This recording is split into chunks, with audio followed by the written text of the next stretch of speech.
guys, good morning. 5 AM in the morning ngayon dito sa Gulf of Mexico guys. Nakita mo yung uh, ano guys, satellite nila dito sa US.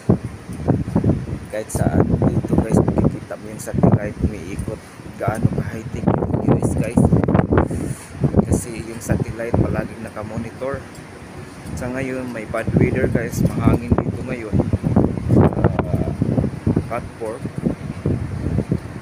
at kami mga Pilipino, tatlo na kami natira dito kasi patuloy namin yung trabaho na naiiwan. At saka tomorrow guys, darating yung client Chevron kasi ito turn over nitong platform kasi almost 100% na natatapos dito guys pag demolition kasi itong platform na ito guys, yung jug na ito dadalhin ito sa tabi kasi gagawa naman sila ng panibagong platform guys.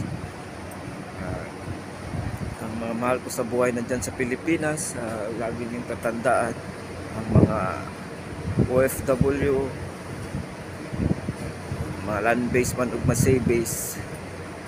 Nagtatrabaho kami dito sa ibang bansa para sa mga pangarap sa buhay, lalo na sa mga anak na makatapos ng pag-aaral at maitupad yung pangarap nila at yung mga pangangailangan nila dyan sa Pilipinas.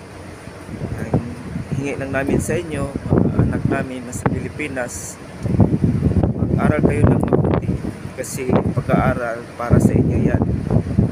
At kami dito nag-sacrifice, kinataya ang aming buhay para lang sa inyo at para makukuha ninyo ang magandang kinabukasan at anong gusto nyo na gusto nyong bibili na kaya namin mabibigay sa inyo. Basta manalangin lang kayo at magpakataka kayo. Oy! Na ano ako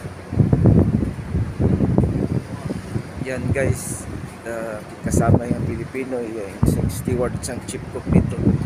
Kita mo yung clouds guys, napakaitim, hindi pa lumalabas yung sunrise guys.